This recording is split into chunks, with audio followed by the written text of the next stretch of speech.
New videos every day. Hi, my name is Gregory Gorey. I'm the massage director here at the Hills Fitness and Wellness Center. And today we're going to be doing some Z Health recovery exercises. The first concept that we need to think about before doing a Z Health exercise is that we're trying to restore coordination. A lot of systems emphasize stretching or strengthening. What we're looking at is the functionality of each individual joint. When we're moving, we want to be moving slowly. We're going to be doing some little circles, and what we'll see sometimes is that there'll be these little jerks. What those jerks are places where your brain doesn't have control over that joint. So we want to be moving slowly enough to actually feel when we are ratcheting. So we're going to do a basic hip exercise. So if you could take your right leg straight out, and then you're just going to do a small, slow circle. Good. We're going to do about 3 revolutions. Then we're going to reverse the direction of the circle and reverse. Good. Excellent. From there, we're going to move out into the side, and you can rest, shake it out. It's a little tough standing on the hip sometimes. So now we're going to go straight to the outside and a slow, small circle to the outside. So we're going to go slower and reverse the direction of the circle.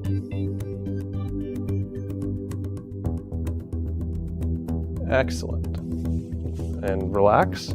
Now we're going to take it to the back, straight back, and slow, small circle to the back. Good. Reversing the direction of the circle, and relax. So Emily here, this is the first time we've ever done this, and she's a ballet dancer, so she's spent a lot of time going into external rotation.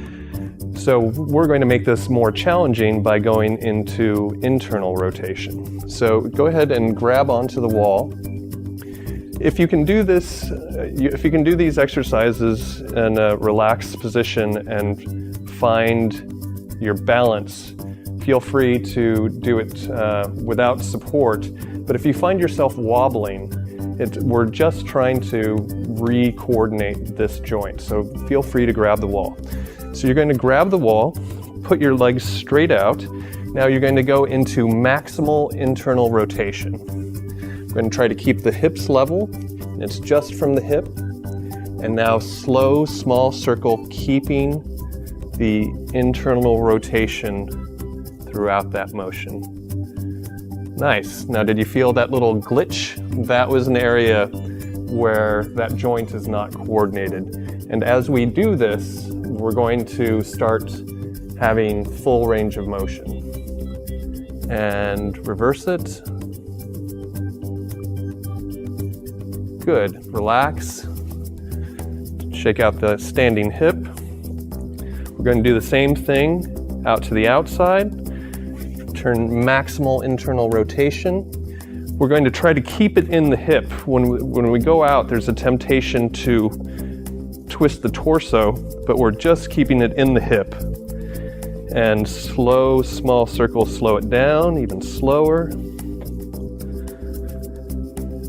And reverse it. Very nice. And relax. Go ahead and turn around. We're going to do the same leg. We're going to take it to the back. So leg comes straight out. Temptation with this is to cantilever when we go forward, but we're going to maintain long spine. Go into maximal internal rotation again. Slow, small circle. Slow it down. And now you can really start to see that ratchetiness. But as we're doing it, we're going to create new motor pathways and start getting that hip to be able to move through all of its ranges of motion. And relax and reverse the circle. Keeping it slow, keeping it small. and relax.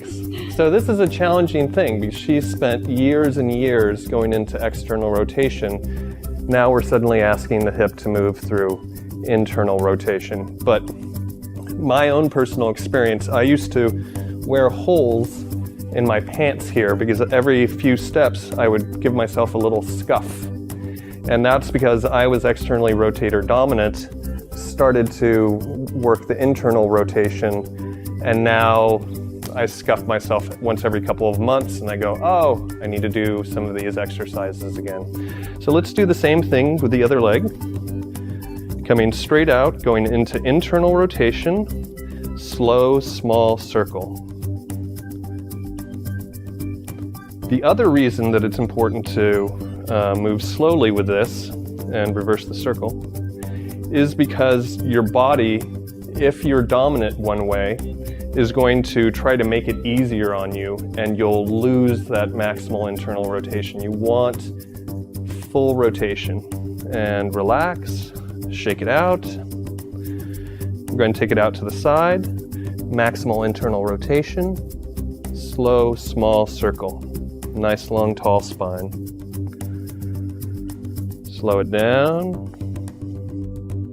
Good. And reverse the circle. Yeah, that's bringing out the pattern.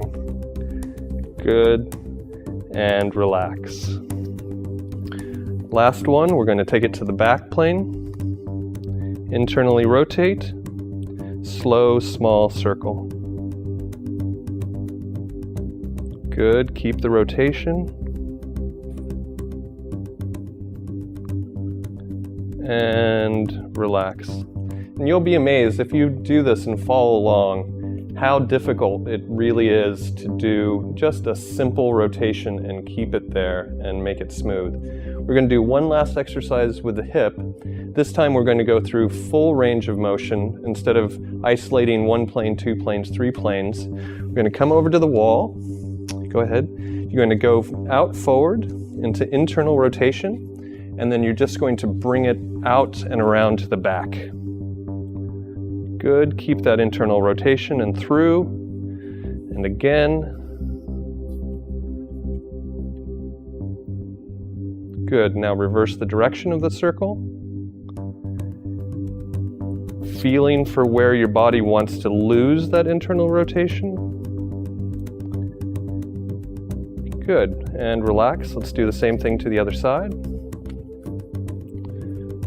Foot comes out, internally rotates, and nice and slow, smooth. So she's got the internal, and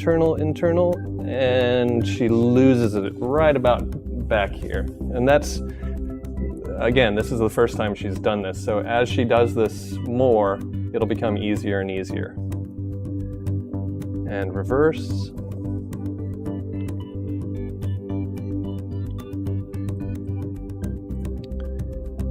And relax. So the second variation when we were challenging the nervous system more by going into internal rotation is specific to her. Most people are externally rotated, not all. If you're pigeon-toed, you want to do the opposite. If you're pigeon-toed, you want to retrain the hips to start working through external rotation. Hope you enjoyed this video. Please like and subscribe and check us out at thehillsfitness.com. See you next time.